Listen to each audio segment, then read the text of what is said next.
నిన్న హైదరాబాద్ కేంద్రంగా గౌరవ రాష్ట్ర ముఖ్యమంత్రి వర్యులు, ఉప ముఖ్యమంత్రులు, అనేక మంది మంత్రులు, కొంతమంది శాసనసభ్యులు అందరూ కూడా కలిసి పెద్ద ఎత్తున హైదరాబాద్ మహానగరంలో ఒక కార్యక్రమాన్ని ఏర్పాటు చేశారు. సింగరేణిలో డిపెండెంట్ ఉద్యోగాలు వచ్చినటువంటి వాళ్ళందరికీ కూడా నిన్న గౌరవ ముఖ్యమంత్రి గారే స్వయంగా మరి ఉద్యోగ నియామక పత్రాలు ఇచ్చారని చెప్పడం జరిగింది. వాస్తవానికి ఇది ఎంత సిగ్గుచేటంటే డిపెండెంట్ ఉద్యోగాలు అనేటటువంటిది పోగొట్టిందే కాంగ్రెస్ పార్టీ. ఐఎన్టీయూసీ అని కాంగ్రెస్ పార్టీ యొక్క ట్రేడ్ యూనియన్ ఏదైతే ఉంటుందో వాళ్ళ సంతకాలతోని, ఏఐటీయూసీ సంతకాలతోని, తెలుగుదేశం పార్టీ ట్రేడ్ యూనియన్ సంతకాలతోని జాతీయ రాష్ట్రీయ ట్రేడ్ యూనియన్లు అన్నీ కలిపి ఆనాడు డిపెండెంట్ ఉద్యోగాలను పోడగొడితే కేసీఆర్ గారు వచ్చి డిపెండెంట్ ఉద్యోగాలు ఇచ్చి 20,000 నియామకాలు జరపడం జరిగింది. ఆ 20,000 నియామకాలు జరిపినటువంటి సందర్భంలో ఎన్నడూ కూడా కేసీఆర్ గారు వెళ్ళి ఒక్క నియామక పత్రం కూడా ఇవ్వలేదు. ఇది కేవలం సింగరేణి సంస్థలో రెగ్యులర్గా జరిగేటటువంటి ఒక ప్రొసీజర్గా ట్రీట్ చేసి అక్కడ లోకల్ స్థాయిలో ఉండేటటువంటి జనరల్ మేనేజర్స్ అంటే జీఎంల పరిధిలో నియామక పత్రాలు ఇచ్చేటట్టుగా బీఆర్ఎస్ ప్రభుత్వం ఈ అంశాన్ని అంతటిని కూడా టేకప్ చేసి, కానీ ఇప్పుడున్నటువంటి గౌరవ ముఖ్యమంత్రి వర్యులు జీఎం స్థాయిలో చేయాల్సినటువంటి పనిని హైదరాబాద్కి తీసుకొచ్చి సీఎం గారి స్థానాల్లో ఈ నియామక పత్రాలు ఇస్తా ఉన్నారు. ఇచ్చి పైగా గొప్పలు చెప్పుకోవడం, మేము కొత్తగా సింగరేణిలో 400 ఉద్యోగాలు ఇచ్చినామని. నిజంగా సిగ్గుచేటు. అబద్దాలు చెప్పి అధికారంలోకి వచ్చినారు. అక్కడి వరకు క్షమించొచ్చేమో. ఆనాడు ఏది పడితే అది మాట్లాడితే ప్రజల్ని మభ్యపెట్టి అధికారంలోకి వస్తే అక్కడి వరకు క్షమించవచ్చు. కానీ అధికారంలోకి వచ్చినాకన్నా నిజం చెప్పండి సీఎం గారు, మీరు ఎందుకోసం ఈ నియామక పత్రాలు కేసీఆర్ గారి హయాంలో ఇచ్చినటువంటి డిపెండెంట్ ఉద్యోగాలను తీసుకొని నేనే ఇచ్చినా నేనే చేసినా అని అబద్దాలు చెప్పుకోవడం ఎందుకు? ఒకటి. రెండు, మీరు మొత్తం ఉద్యోగాల గురించి మాట్లాడుతూ ఉన్నారు సింగరేణిలో, దీనివల్ల ఏదో రాజకీయ ప్రయోజనం పొందినాం మేమని చెప్తా ఉన్నారు. అటువంటిది ఎక్కడా కూడా జరగలే. కేసీఆర్ గారు ఏనాడైనా కూడా సింగరేణిని తన కన్న తల్లిలాగా చూసినారు. సింగరేణి ప్రైవేటీకరణ జరగొద్దని కోరుకున్నారు. సింగరేణిలో ఉన్నటువంటి ఉద్యోగాల సంఖ్య పెంచాలని చూసినారు తప్పితే తగ్గించాలని చూడలే. మీ గురువు గారైనటువంటి చంద్రబాబు నాయుడు గారి హయాంలో మాత్రమే సింగరేణిలో గోల్డెన్ హ్యాండ్ షేక్ ఇచ్చి ఉద్యోగులందరినీ తీసేసి ఉద్యోగుల సంఖ్యను తగ్గించినారు. ఈ విషయం ప్రతి ఒక్క కార్మిక బిడ్డకు, ప్రతి ఒక్క సింగరేణి బిడ్డకు, ప్రతి ఒక్క తెలంగాణ బిడ్డకు కూడా తెలుసు. కాబట్టి అబద్దాలు చెప్పడం మానేసి మీరు కొత్తగా ఇస్తున్న ఉద్యోగాలు ఎన్నో దయచేసి చెప్పాలని చెప్పి ఈ సందర్భంగా నేను గౌరవ రాష్ట్ర ముఖ్యమంత్రి రేవంత్ రెడ్డి గారిని డిమాండ్ చేస్తా ఉన్నాను. అదేవిధంగా నిన్నగాక మొన్న స్టాఫ్ నర్సులు, రేపు ఇచ్చేటటువంటి పోలీస్ కానిస్టేబుల్ ఉద్యోగాలు, మినీ అంగన్వాడీలను ఉంటారు 4,000 మంది, వాళ్ళని అప్గ్రేడ్ చేసింది టీఆర్ఎస్ ప్రభుత్వం.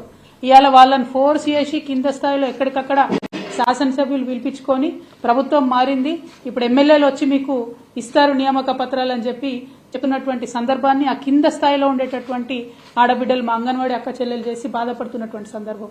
కేసీఆర్ గారు చేసిన పనులు మీరు చేసిన పనులుగా చెప్పేది ఉంటే మీకు ప్రజలు అధికారం ఎందుకు ఇచ్చినట్టు?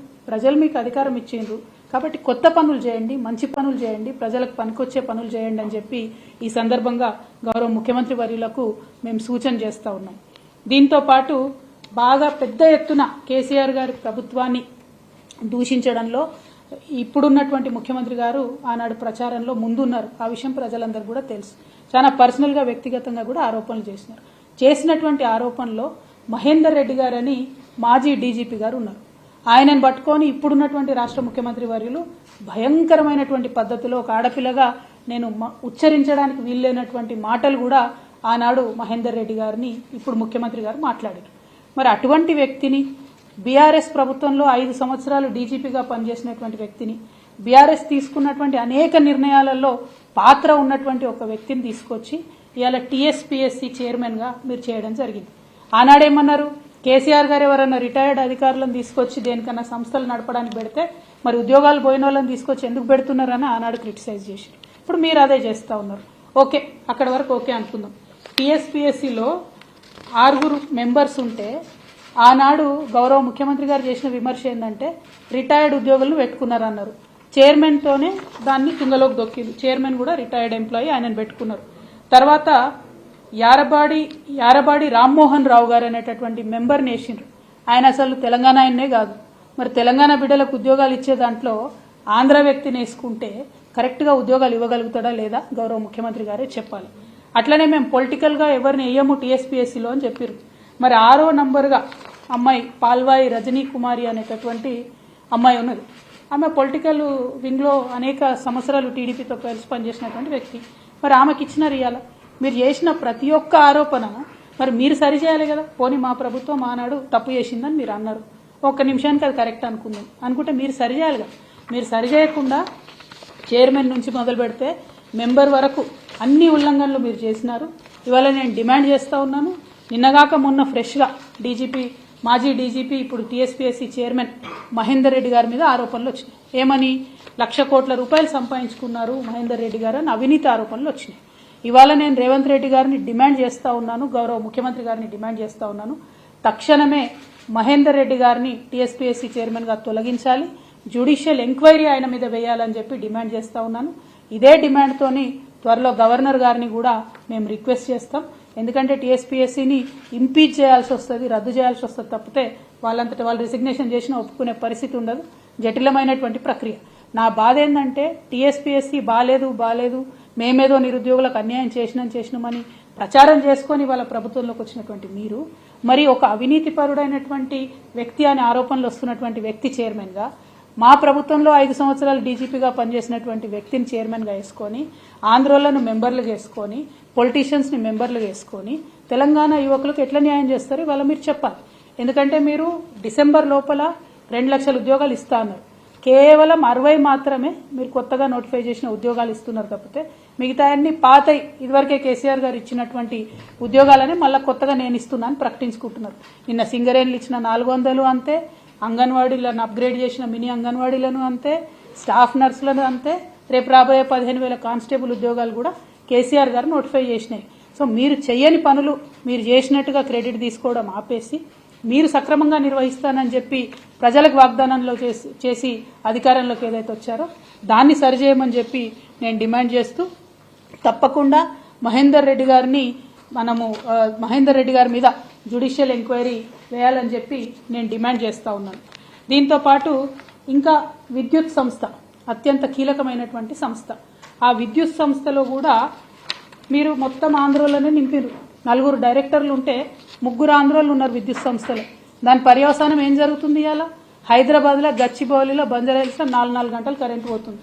ఏదైతే ఇండస్ట్రీస్ కోసం పార్కులు పెట్టినామో అందులో 3 గంటలు కరెంటు పోతుంది. ఇక రైతులనైతే పట్టించుకున్న నాదులు లేదు, ఎప్పుడు కరెంట్ వస్తుందో ఎప్పుడు పోతుందో తెలియనటువంటి పరిస్థితి ఉన్నది. మీరు మొత్తం ఆంధ్రోలను నేను 3 పేర్లు చదువుతా ఇవ్వాలి ఖచ్చితంగా. 4 ఎస్పీడీఎస్సీలో మీరు డైరెక్టర్లు పెట్టుకుంటే అందులో నందకుమార్ అంటే ఆయన, నరసింహులు గారు అంటే ఆయన, సుధా మాధురి అనేటటువంటి మేడము, వీళ్ళందరినీ కూడా మీరు డైరెక్టర్లు వేసుకున్నారు.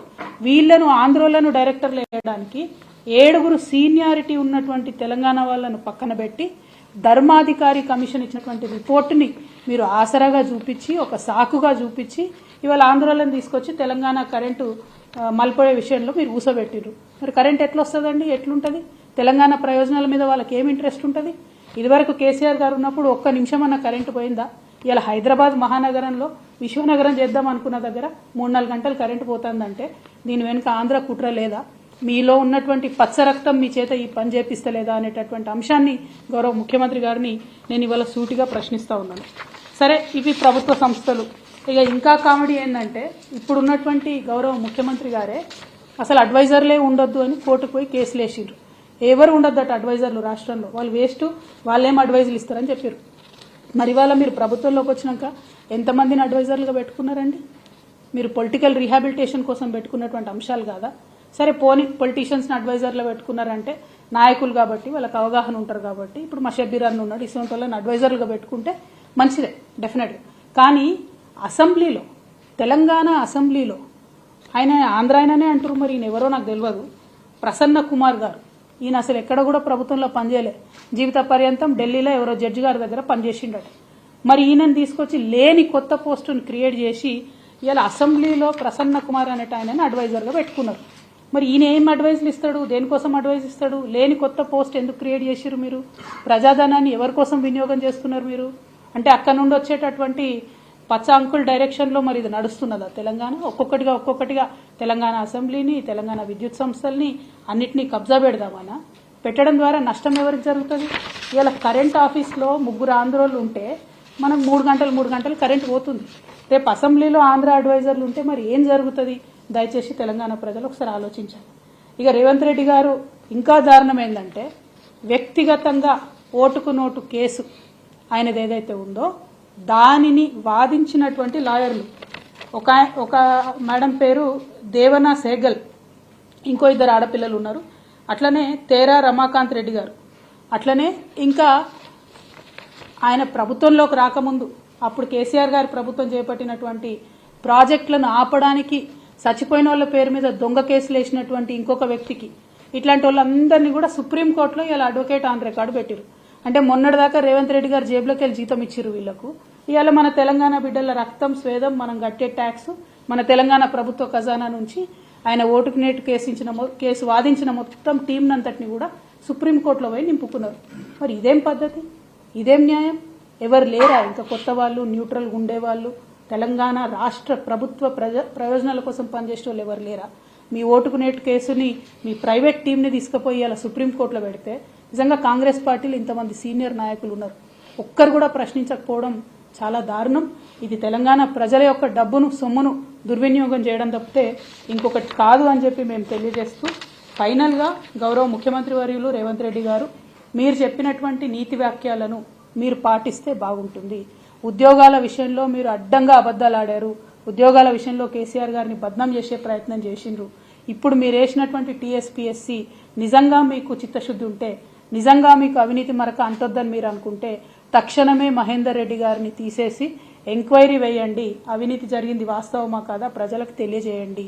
రెండవది, కేసీఆర్ గారు వేసినటువంటి ఉద్యోగాలు మేము ఇచ్చినట్టుగా చెప్పుకుంటా ఉన్నారు, దాన్ని మేము తీవ్రంగా ఖండిస్తా ఉన్నాం. మీరు ఇప్పటివరకు ఇచ్చిన 60 ఉద్యోగాలే, ఇంకా కొత్తగా ఏం ఉద్యోగాలు ఇస్తారో, డిసెంబర్ వరకు ఏం ఉద్యోగాలు ఇస్తారో తెలియజేయవలసిందిగా కోరుతా ఉన్నాం. మూడవది, విద్యుత్ సంస్థలో నియామకం చేసినటువంటి ఆంధ్రోళ్లను తక్షణమే తీసి తెలంగాణ డైరెక్టర్స్ వేయాలని మూడవ డిమాండ్ చేస్తా ఉన్నాం. నాలుగవది, సుప్రీంకోర్టు ఆఫ్ ఇండియాలో మీ పర్సనల్ కేసులు, మీ అవినీతి కేసులు, మీ దొంగ కేసులు వాదించి ఆనాడు తెలంగాణ ప్రభుత్వం మీద దొంగ కేసులు వేసిన టీంని తీసేసి నిజంగా టాలెంట్ ఉన్నటువంటి వాళ్లను, నిజంగా తెలంగాణ ప్రభుత్వ ప్రయోజనాలు కాపాడే వాళ్లను పెట్టాలని డిమాండ్ చేస్తూ మరి మీ యొక్క చిత్తశుద్ధి నిరూపించుకోవాలి.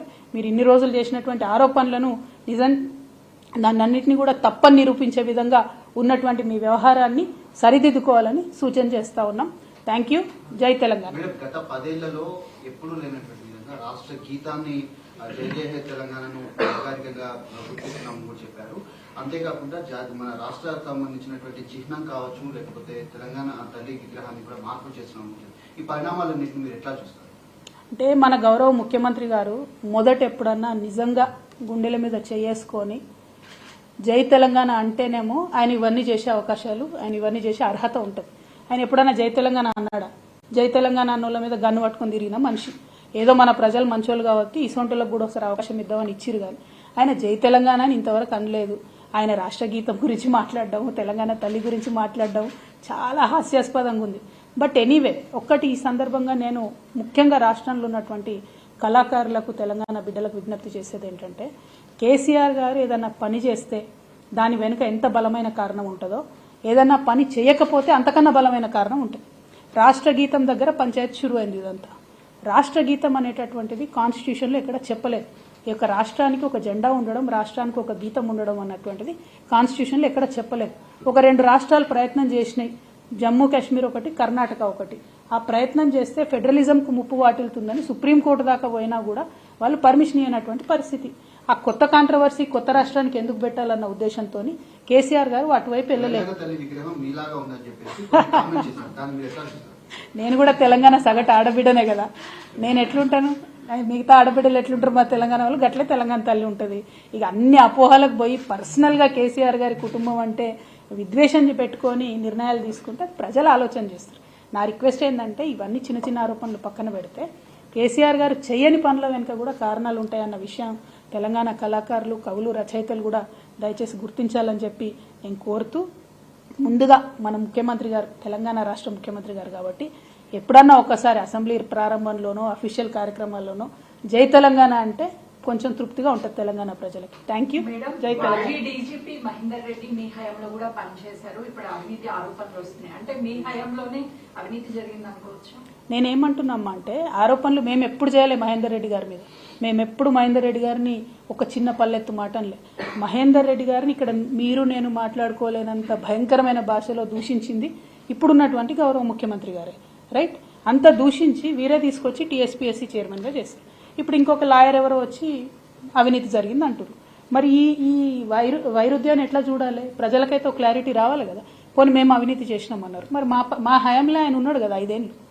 మరి ఎంక్వైరీ చేయమని అంటున్నాం మేము మహేందర్ రెడ్డి గారి మీద. నేనేం కొత్త కోరిక కోరతలేను కదా. సీఎం గారు చెప్పిన దానికి మరి చెప్పినట్టుగా నిరూపించుకోండి. మహేందర్ రెడ్డి గారు స్వాతి ముత్యం కడిన ముత్యం అని మీరే నిరూపించండి, ఎంక్వైరీ చేసి జ్యుడిషియల్ ఎంక్వైరీ చేయండి. కానీ ఈ క్రమంలో తెలంగాణ నిరుద్యోగులకు నష్టం జరగకుండా జాబ్ క్యాలెండర్ ప్రకటించండి. మీరు మొన్న ఇచ్చినటువంటి జాబ్ క్యాలెండర్లో ఫిబ్రవరి 1వ తేదీ నాడు గ్రూప్ 1 ఇస్తామన్నారు. వచ్చిందని ఫిబ్రవరి 8వ తారీఖు వచ్చింది. ఏమన్నా అంటేనేమో ఎక్కడ మేము ఇప్పుడే వచ్చినాం, నిన్ననే వచ్చినాం, ఇంకా మూటాముల్లే సర్దుకోలేదు అంటున్నారు. Okay, no problem. దీనిలో ₹1 ఖర్చు లేదు కదా. ప్రాసెస్ ఇనిషియేట్ చేయాలి కదా. టైమ్లీ ఇనిషియేషన్ ప్రాసెస్ కోసమే అడుగుతున్నాం, బడ్జెట్ కోసం అడుగుతలేము. అది ప్రజలు గమనించాలని కోరుతున్నాం. ఈ బడ్జెట్ ఓటాన్ అకౌంట్ బడ్జెట్ ప్రవేశపెడతారని అంటున్నారు. అది ఇదేమో ఫుల్ ఫ్లెజ్డ్గా 5 ఏళ్ళు నడుస్తుంది అనేటటువంటి ఉద్దేశంతో వచ్చినటువంటి ప్రభుత్వం. యాక్చువల్గా అయితే ఫుల్ ఫ్లెజ్డ్ బడ్జెట్ పెట్టొచ్చు. మరి ఓటాన్ అకౌంట్ బడ్జెట్ పెట్టడం అంటే కేవలం పార్లమెంట్ ఎన్నికలను దృష్టిలో పెట్టుకొని తప్పించుకునే ప్రయత్నం ప్రభుత్వం చేస్తూ ఉంది. ఉదాహరణకు నిన్న మేము డిమాండ్ చేసినాం, బీసీ డిక్లరేషన్లో మీరు చెప్పినటువంటి 20,000 కోట్లను అలొకేట్ చేయండి అని. ఇప్పుడు ఆ డిమాండ్ నుంచి తప్పించుకోవాలి, అందుకని ఓటాన్ అకౌంట్ బడ్జెట్ పెట్టాలి. అట్లా వాళ్ళు చాలా విషయాల్లో డిక్లరేషన్లు చేసిండ్రు, బడ్జెట్కి అలొకేట్ చేస్తామని చెప్పిండ్రు. అవన్నీ తప్పించుకోవడానికి మాత్రమే ఓటాన్ అకౌంట్ అంటారు. But this is a full fledged government elected by people of Telangana. Full budget పెడితేనే బాగుంటుంది.